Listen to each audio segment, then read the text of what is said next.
All right, I think we're live. Everyone's got, okay. We're going to do something a little bit different tonight. It's going to require some class participation, which I know you're super excited about.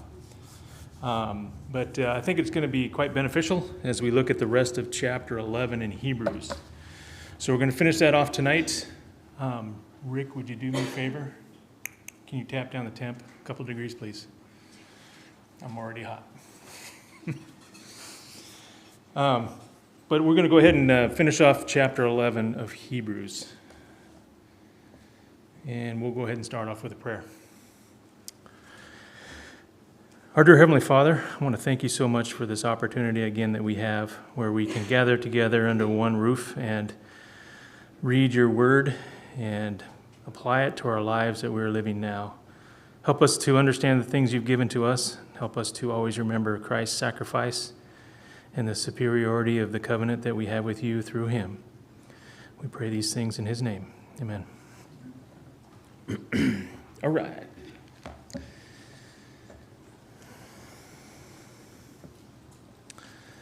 So we're going to look at the remainder of Hebrews chapter 11. So the question to you guys, have you had an opportunity to read it?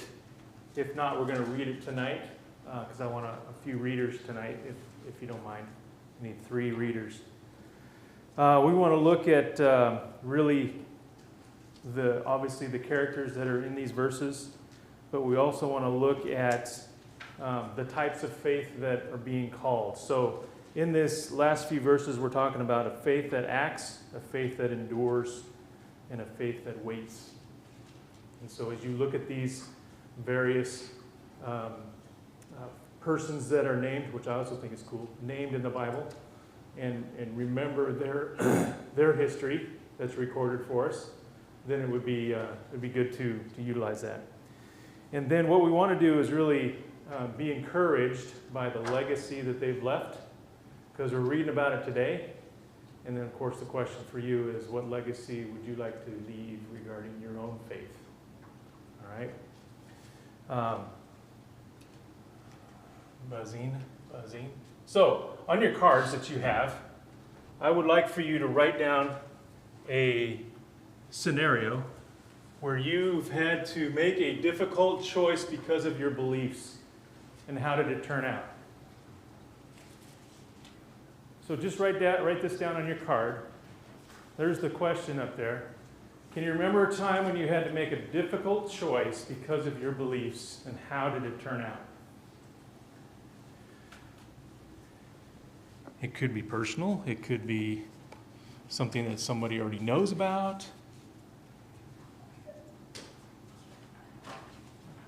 Can you remember a time?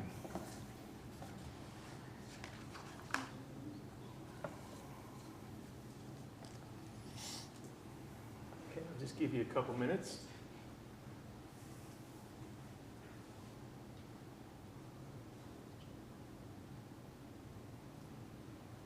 How did it turn out?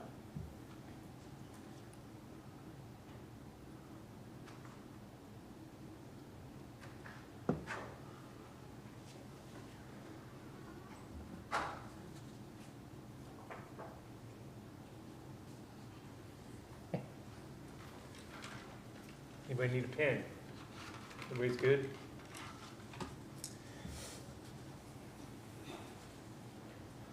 All right. Thanks for coming. So we're talking about this question right here. I'd like for you to write down, if you could, can you remember a time when you had to make a difficult choice because of your beliefs, and how did it turn out? Would anyone like to share a scenario? Les, okay.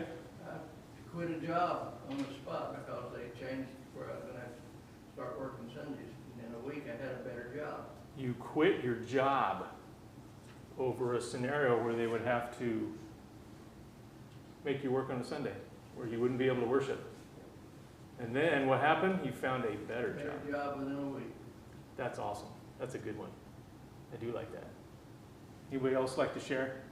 Yes, Bobby? I remember when I was a member of the Methodist Church, Uh-huh. and decided to leave after studying with somebody from the Church of Christ. Oh, And one group was pulling after me to stay, and another was pulling after me to leave, and I had to decide what to do. that's a really good one. You're choosing between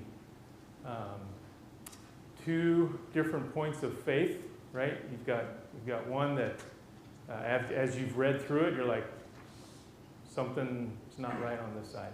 You had to make a choice. And you had a lot of influence that was trying to keep you in both spots. So that's good. That's another good example. Phil, one more chance? Well, for a long time, I had kind of predetermined what I would do if any of my immediate family was withdrawn from, and how that would affect me. Mm-hmm. And it didn't really matter much when it's just you, and then it doesn't matter as much when you're raising a family, your kids are younger, you don't necessarily think that's going to be an immediate thing. But when the congregation's elders where I was preaching determined it was time to withdraw from my father, that made it hard. Mm. I agreed with their decision, I supported it, and it hasn't made it easy as you work through those details. And as to how did it turn out, still working it out. Yeah. It's not a finished process. There's still cases where those are happening as well. So that's a good one. Very personal. Thank you. So what we want to do is not only pull on your own experiences, we want to look at the verses tonight and use those verses to help us focus on what we're doing. So I need 3 readers, please. Eric, would you do one for me? Carson and Les, would you mind reading? So let's see here. Eric, can you do chapter 11? Okay. I got you understand. You got me? All right. Yes, so chapter 11, can you read verses 23 through 27, please? Carson, can you do 28 through 35? And then Les, if you could take 36 through the end, that'd be great. So go ahead, Eric. And just go ahead and listen to the folks, and then think about what kind of faith that they've demonstrated. Action, waiting, endurance, something like that. Go ahead, Eric, I'm sorry. By faith, Moses, when he was born, was hidden for 3 months by his parents, because they saw that the child was beautiful, and they were not afraid of the king's edict. By faith, Moses, when he was grown up, refused to be called the son of Pharaoh's daughter, choosing rather to be mistreated with the people of God than to enjoy the fleeting pleasures of sin. He considered the reproach of Christ greater wealth than the treasures of Egypt, for he was looking to the reward. By faith, he left Egypt, not being afraid of the anger of the king, for he endured as seeing him who is invisible. By faith he kept the Passover and the sprinkling of the blood, so that he who destroyed the firstborn might not touch them. By faith they passed through the Red Sea as though they were passing through dry land. And the Egyptians, they attempted it, were drowned. By faith the walls of Jericho fell down after they had been encircled for 7 days. By faith Rahab the harlot did not perish along with those who were disobedient, after she had welcomed the spies in peace. What more shall I say? For time will fail me if I tell of Gideon, Barak, Samson, Jephthah, of David and Samuel and the prophets, who by faith conquered kingdoms, performed acts of righteousness, obtained promises, shut the mouths of lions, quenched the power of fire, escaped the edge of the sword. From weakness were made strong, became mighty in war, put foreign armies to flight. Women received back their dead by resurrection, and others were tortured, not accepting their release, in order that they may attain a better resurrection. Others suffered mocking and flogging and even chains and imprisonment. They were stoned, they were sawn in two, they were killed with a sword, they went about in skins of sheep and goats, destitute, afflicted, mistreated, of whom the world was not worthy, wandering about in deserts and mountains and in dens and caves of the earth. And all these, though committed through their faith, did not receive what was promised, since God had provided something better for us, that apart from us they should not be made perfect. So, very good. So, we're looking at every one of these folks tonight in sections, and I want you to kind of see where those applications are going to be. There's quite a long list here, and a lot of them they didn't spend any, they just named them. So, if you remember the audience, right, they understand what was happening in the Old Testament, and they understood all of the folks that were named and what they did. So if we look at that, so if we look at a faith that chooses well, when we look at Moses and his scenario, which is a great event in that timeline, when we look at his life and what he did, let's look at this question. What helps someone choose long-term spiritual rewards over short-term gains? How did Moses have that type of insight?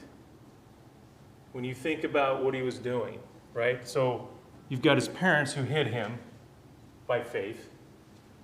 And then you've got Moses himself making some decisions that affected him at that time. But how did he decide to make a long-term spiritual reward over short-term gains? And I guess the question would be for you, how do you do that?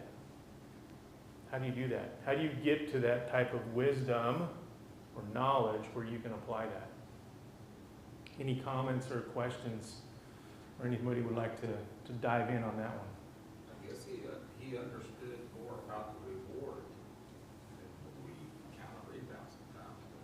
He understood the reward is much better than the short-term life that he would have, or whatever great seat in the Pharaoh's kingdom he would sit in. Yeah. What little short time that'd be, because we also realized too that the shortness of the promises of any physical thing here on earth usually are temporary. So for Moses, choosing to be mistreated with the people of God, then enjoy fleeting pleasures of sin. It's a big decision back in the Egyptian times, right? He was adopted into royalty and then chose to leave it. That's a big decision.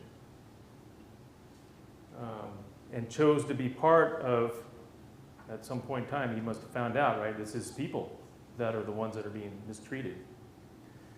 And he considered, so verse 20, he considered the reproach of Christ greater wealth than the treasures of Egypt. How did Moses consider, how did he consider the reproach of Christ greater? Yes, Bobby. Well, his real parents kept him for a little while, so they evidently taught him that he was the right group of people that God wanted him to be in. And he Yeah. considered that. Mm-hmm. He said the outcome if he had stayed with the Egyptians. Yeah, no, good point. That's a good point. I'm sure that his parents still had an influence, right? So his mom was like nursing him for a while, which was a great combination, right? And then obviously he got to know them and bonded to them. And, yeah, Stuart? I don't know if someone's translation says something different, but towards the end of that verse says where he was looking to the reward. I think that's interesting that you followed up that it says treasures of Egypt, but that wasn't considered the reward. Mm-hmm. So he didn't consider the treasures a reward. Reward. So, like you're saying, Bobby, somewhere in the teaching of his influencers, probably his parents, he learned that there was a reward, right? He learned that there was something, right? Phil? It's an interesting thing. A lot of the treasures of Egypt leave with Israel when they leave.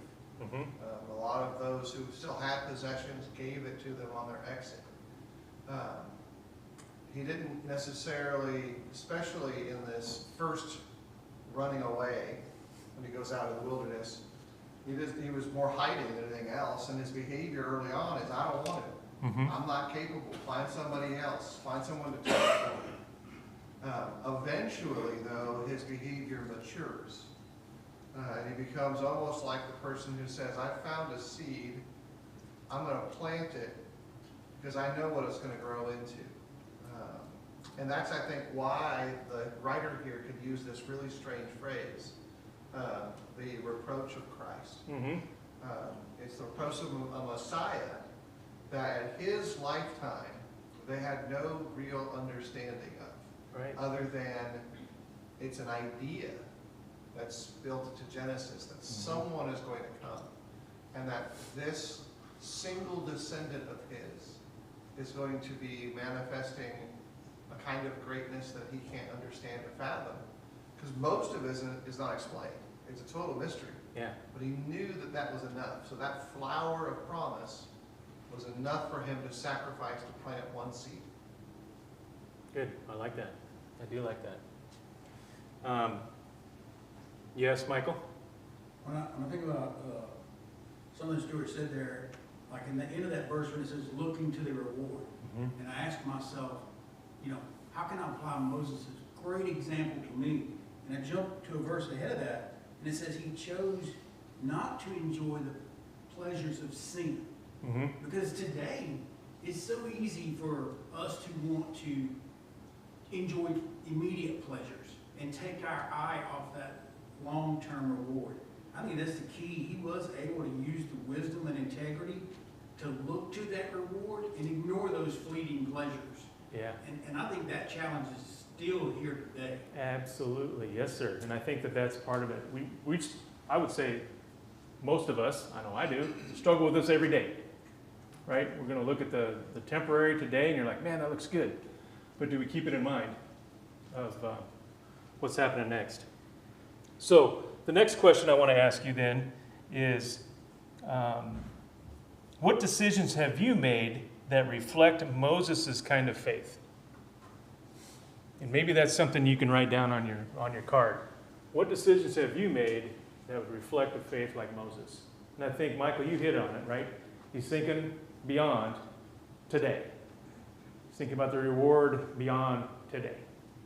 And sometimes that's difficult for us, even now times, right? Every day. Every day.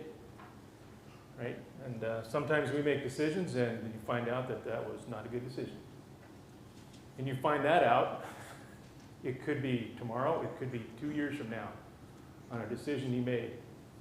And just for a bad example, when one of my first new cars I bought, when Lori and I got married, I bought a 2-door car because it was nice and it was sweet. Along come the first kid, and that 2-door car, not so great. I should have bought a 4-door. I probably still have that car today if I bought a 4-door.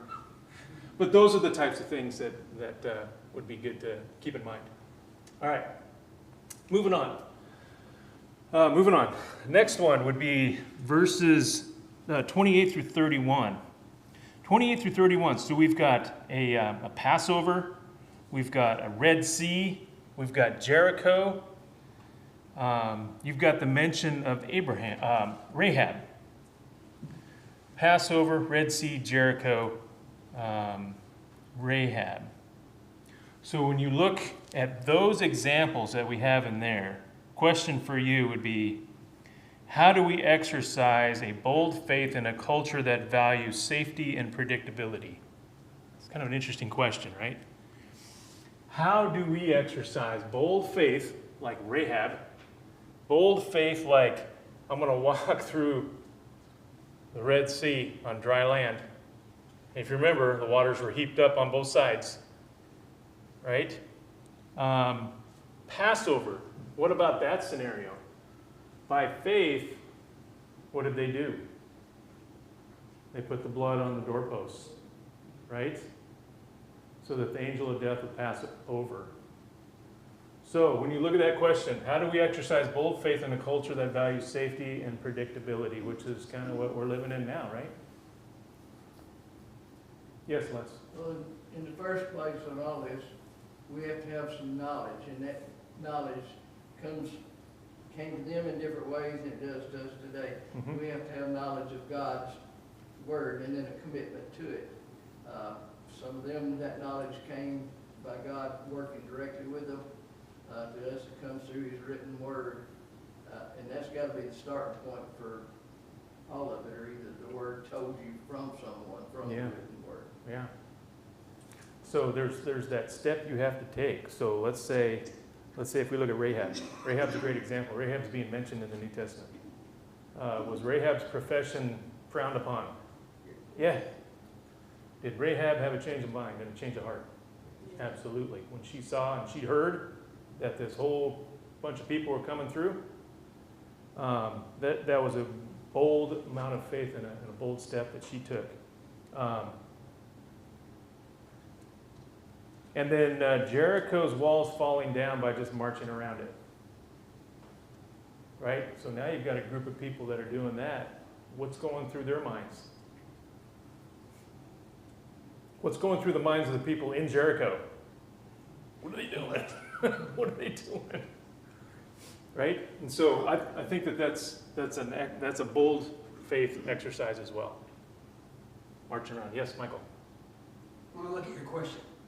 How do we exercise bold faith? Mm-hmm. To me, it's easy to be bold if all of my habits build that up. Okay. And if I make all the right decisions every day, now I'm not going to do that. I'm just saying if I can do that, Mm-hmm. when it comes time for me to have bold faith, it's going to be easier to make that bold, correct move. If I'm never making the right decision and it comes time to make a right or wrong choice, it's just a normal thing for me to do the wrong thing. So I think in order for us to make that bold faith, it starts with our very small habits. You know, we're not going to become super strong overnight. We've got to build it up with just doing little things. I mean, we're not, I didn't make this up, I love it. Heard this guy say, we're not our goals, we're our habits. Mm. So if we want to have bold faith, we've got to start making the right decisions. And like Les said, add to that knowledge every single day. Yeah. So when it comes time and you're tested, Yeah. you're ready for that. Exactly. And so it's discipline, right? And so when discipline and then a challenge occurs, you're going to fall back on that training that you've been doing the whole time, adding your knowledge and that. Good. I like that. So what can Rahab teach us about God's grace and inclusion? I mean, even then, right? You're going, how? What? Even her. Even her. The reputation of her job, even her. Right. And so when, there's times where people will say, well, I've done so many bad things, there's no way I'm going to be, right? Rahab's change of heart, change of mind, God saw that. And here she is named in this list of people. Yes, Phil? And there's a little bit of a counter to what the very helpful and accurate statement Michael was going towards habits and consistency. She's going against her habits. Mm-hmm.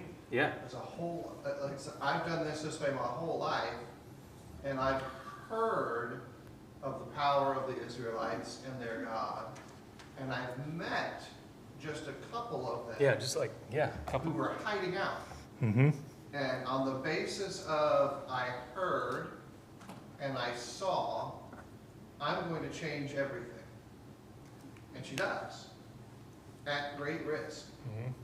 It's a risk never really goes away, even when the risk is giving things up. Yeah. And that's what she's doing there. She's giving everything, all of her familiarity away. Yeah. Every ounce of it. Yeah. For all identity. Right? Her whole identity, exactly. Whole identity is given up at that point. Good. Thank you. Good. All right.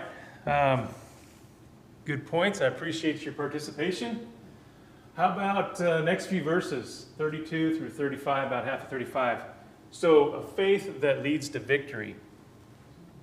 And so when you look at this list, a faith that leads to victory, you've got Gideon, Barak, Samson, Jephthah, David, Samuel, the prophets, who through faith conquered kingdoms, enforced judgment, obtained promises, stopped the mouths of lions, quenched the power of fire, escaped the edge of the sword, were made strong out of weakness, and became mighty in war, and put foreign armies to flight.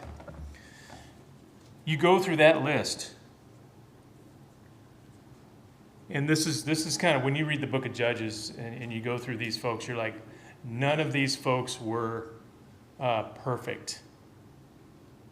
You look at the life of Samson. Samson made some bad decisions. David made some bad decisions. Gideon, what was Gideon's issue? Gideon had kind of some doubts, right?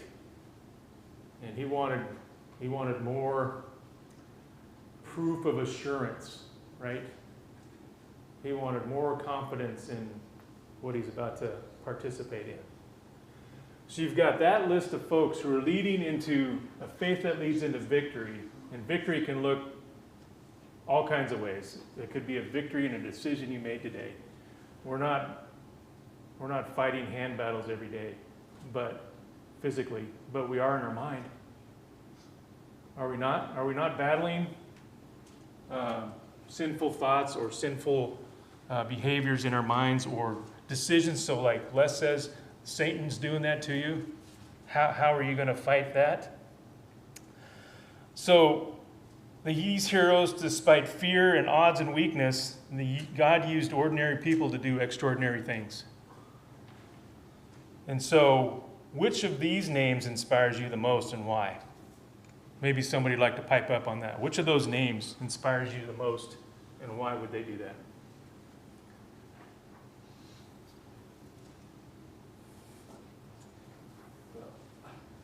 Rahab would be a hard one to beat because of the change she made, and then she ended up being in the lineage of Christ. Yeah, that's a big one. Yeah, that's a big one. Yeah. I tend to fall back on Gideon when I read his story and what he ended up doing. Really, for him, it was trust the process and you'll gain victory. He just did what God told him to do. He ended up, hey, take these 300 guys and you're going to destroy this army of who knows how many, a bunch, thousands, millions, a million, something like that. So when you look at those things, these are ordinary people doing extraordinary things just like us. That should give us some confidence that we'll be okay. Where in your life do you need to trust God for victory? Where in your life do you need to trust God for victory? Everywhere. All of it. Yeah. Yeah. So when I look at this question, it's kind of like, what can I do for self-improvement? What can I do better today than I did yesterday? You know, that 1% improvement, if we can continue that track, we'll get better by the year end and just keep going on that track, and you're going to find yourself getting better and better. I think when I look at that, I said it prior to that, for me, it's trusting the process. Trusting God's plan, His process, and what it takes to be part of that. And continuing in that, because sometimes you have to remind yourself, right? Just like Peter was right. I gotta remind you guys of what's happening and what the great rewards are. And can we do that each and every day? Right? Our faith in God has to lead us to commitment. Good. Yeah. Lead you to commitment. Steve? Verse 32, the thing that stands out to me is it says, "For time would fail me to tell of the events that these people did." Yeah. Which tells me that not only did they stand strong in the times that we know of, but they also stood strong in the times that we don't know of. Yeah. No, that's a good point.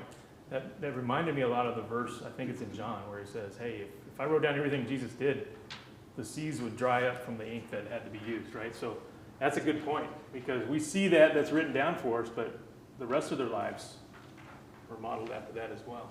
Good. All right. How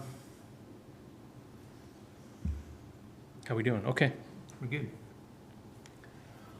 All right, faith that endures loss. So when you look at these verses here, what is happening here? So you've got the list of victors, and then after that, you've got this list of all kinds of things, right? Torturing, mocking, flogging, chains, imprisonment, stone, sawn in two, killed with the sword. They went about in skins of sheep and goats, destitute, afflicted, mistreated, of whom the world is not worthy, wandering about in deserts and mountains and dens and caves of the earth. So who are we talking about? In this list, who are we talking about? Who suffered all of those things? Christians.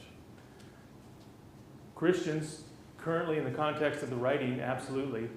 If we look at history and the prophets and all of the things that they're dealing with, prophets went through a lot of this as well, right? Which one of the prophets did you not kill? Isn't that what Jesus said?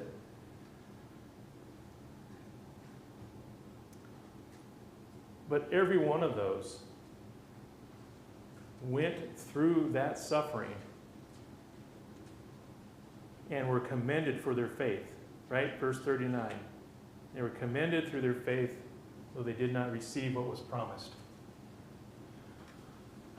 So how do you respond when faith doesn't work out the way that you had hoped?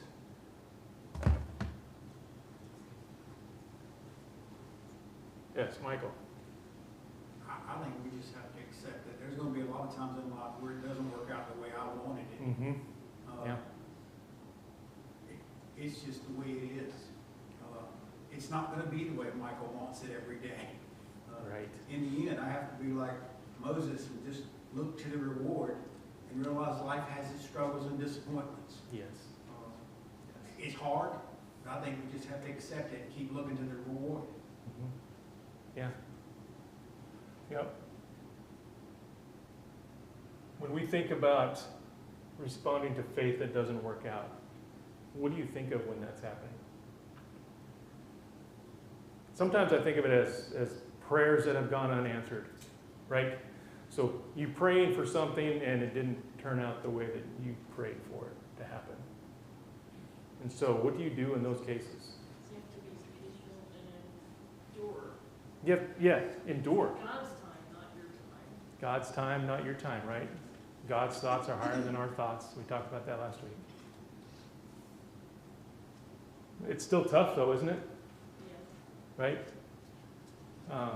Again, kind of leaning back on our ability to go back to faith rather than have your faith get weaker, right? So I know you're thinking it. You've got a death in the family, right? Didn't work out the way you wanted it to. It hurts a lot. And so when you think about those happening, even if it's a tragic event, let's say it's a tragic event, you were saying, but I prayed for their safe travel, and it didn't happen. What do we do in our minds, and how can we lean on our faith in order to get through that and endure, like you said, Donna, right? Who in your life has modeled faithful endurance? Who in your life? I got one. There's probably two people that have done this in my life. One's my dad, right? The other one is, well, I was young. I was like preteens. But we had this adopted grandma and grandpa. And he had a farm, and we'd go out there and mess around on his farm and get scared of the cows and horses and stuff. He was an elder in the church.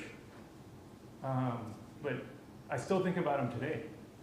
And that's the kind of influence that you're looking to do. That's the kind of legacy you want to do. That person modeled faithful endurance for me. Both of them ended up dying because of a long bout with cancer, right?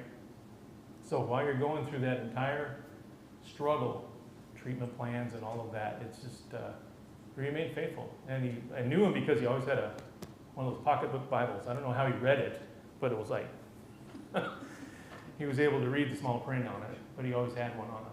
So, anybody else want to share? Anybody got one of those? I guess I'm lucky to have two. Good, so think about that. Who in your life has modeled faithful endurance? All right.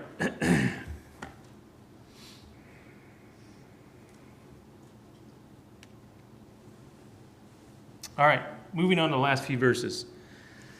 If you look at those, it says that all of these, though commended through their faith, did not receive what was promised, since God had provided something better for us, that apart from us they should not be made perfect.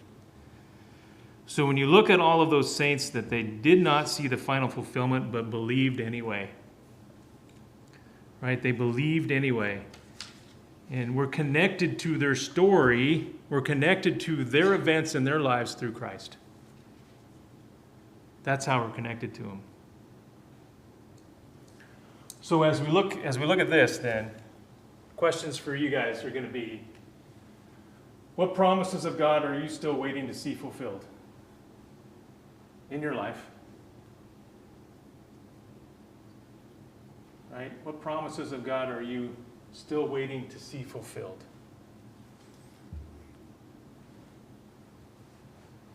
It's easy about the resurrection. Resurrection, yes. Yeah. I think even Paul struggled with that too, right? He wanted to stay, but then he kind of wanted to go. Because he knew what was waiting. He was looking for that reward. Right? How about this? How does knowing you're a part of something bigger, as we look at the last portion of this chapter, or the whole chapter if you'd like, how does knowing you're part of something bigger encourage you today?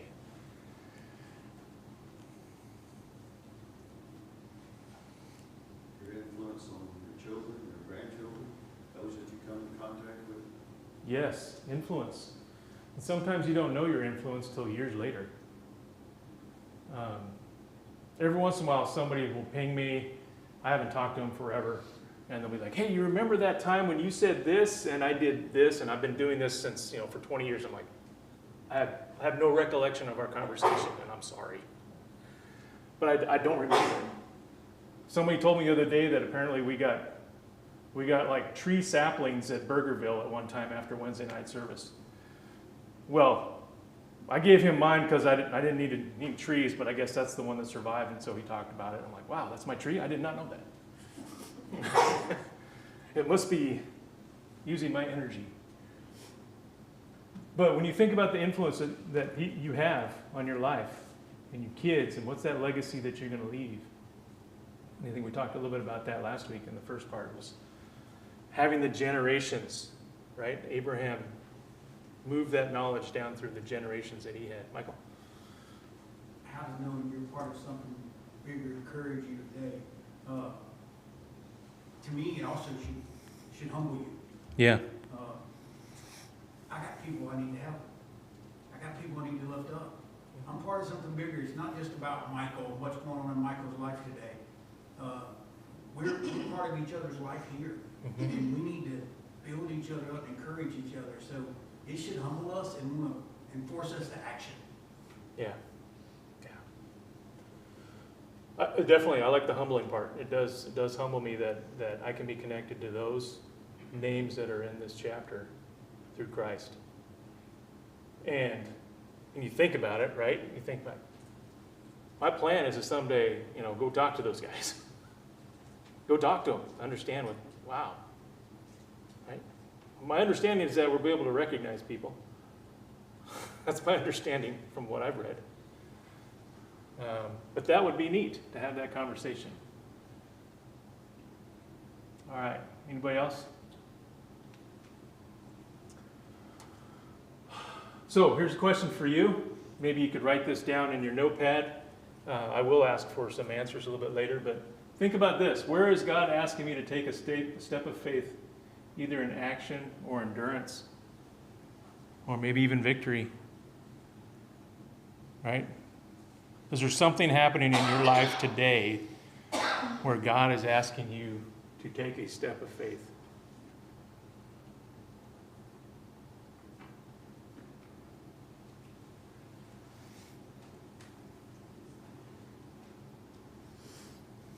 All right. So as we finish up here in the last few minutes, this is the group activity. All right? And I'm going to give you a couple minutes. So the question that I want you to write answers on your card, not only to your first question that we answered. So your card tonight is, By faith I will blank. By faith I will blank. Using this, right? What's God asking me to do? By faith I will forgive. By faith I will pray more earnestly. Maybe you need to pray more earnestly. So I'll give you a minute to jot some stuff down, and then I'm going to ask you to share.